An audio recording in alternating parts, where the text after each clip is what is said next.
Nag-race nga pala kami ni Papa Tampi. Subalit nga pala ay nasiraan ito. Kaya naman binitbit niya na lang ito sa tricycle upang makarating sa Nubali. Nung pauwi na nga pala kami, ganito ang mga nangyari. Isang magandang umaga sa inyong lahat. Maaga nga pala kami nagising. Dahil nga pala pupunta kami sa Nubali. Kaya naman inaayos ko na ang aking sarili. Siyempre si Papa Tampi nga pala ay kasama rin natin. Kaya naman nag-ayos na rin siya. Kahit nga pala wala pang ligo. Ang mga exercise nga pala bago mag long ride. Iluwan niya na nga pala yung bike niya na si Tampi Luke. So mga kadang-David, magandang araw nga pala sa inyo. Kaya naman alis na kami para mag-rides. Si Papa Tampi nga pala magkakamera sa akin. Kaya naman nagsimula na kami mag-bike. Gandang exercise nga pala ito para kay Papa Tampi. Dito nga pala nakalabas na kami ng katapatan. Bali nga pala first time ko makadaan sa highway. Sabi nga pala ng iba kung ayaw ka payagan na isama mo. Kaya naman sinama ko si Papa Tampi. Para nga pala maggabayan kami sa biyahe.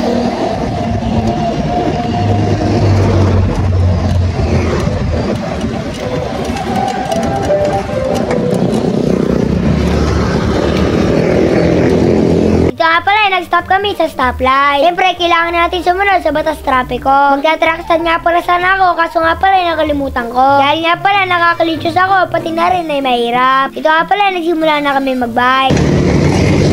Naputol ka din ako. Ito nga pala, naputulan si Papa Tampi ng kadena. Nung paakyat na nga pala kami sa malaking tulay. Ito nga pala, inaayos niya na. Kaso nga pala, nahirapan siya. Kaya naman, tinabi niya muna. Dahil nga pala, sakto ay meron siyang dalang tools. Buti guys, meron ako pinsa dito. Luwag kayo. Ay, hindi 15 eh.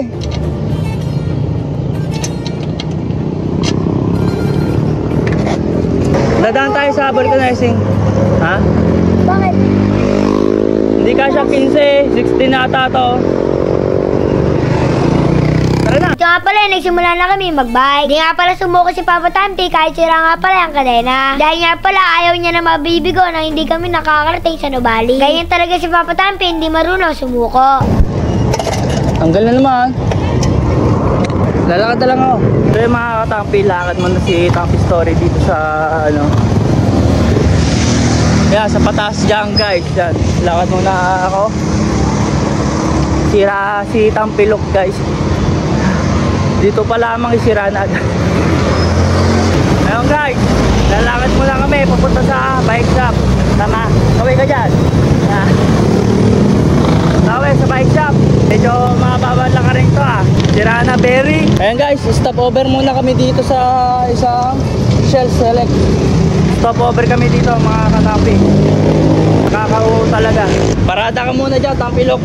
Yung sira dito oh. Oh guys oh. Sirang bearing. Aray ko. Dari mo na tubig dito guys. Water. Yan guys, tamang order kami dito. Order mo.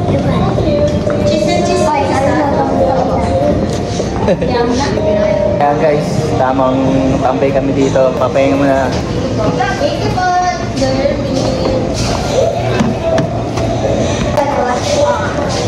So ang plano guys ay magta-tricycle na lang pala ako. Sila ay magbabike papunta doon para makarating sila kasi alas 8 pa yung bukas ng bike shop guys eh. Kaya ako na lang magta-tricycle. Mauna na lang sila. Sumama sila ni tropa yan. Kaya tayo pizza guys. Grabe guys. Hindi kinain ni Tampi Luke. Hanggang doon lang siya. Hindi pala karating ng Nubali. Balik pa namin Marcos eh. Kaso hindi kinaya mga katampi. Sasakay ako tricycle para makapunta lang ng Nubali. Sumakay nga pala sa tricycle si Papa Tampi. Bali nga pala, ngayon lang ako nakakita na ganito, bit-bit niya ang bike. Sa nakikita ko nga pala parang medyo delgado. Hindi ko nga pala alam kung bakit hindi niya pinapalagay sa bubong. Ayun o.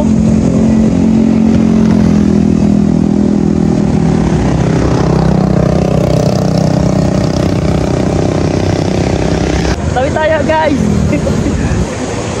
Nakarating din ako dito. Na nakabike. Na with tricycle. Kami sa Nubali. Tampi Luke. Sa Tampi Luke. Grabe guys yung nangyari sa pag-control ng bike ko eh. Parang naglalaro ako sa arcade eh. Sakat ang braso ko. Ganun pala yung guys. Pag back to back yung tricycle. Ito lang. Yep. Yung nangyari kanina guys. Grabe ganun pala yun. Nasaan sila? Nawala. Wala sila.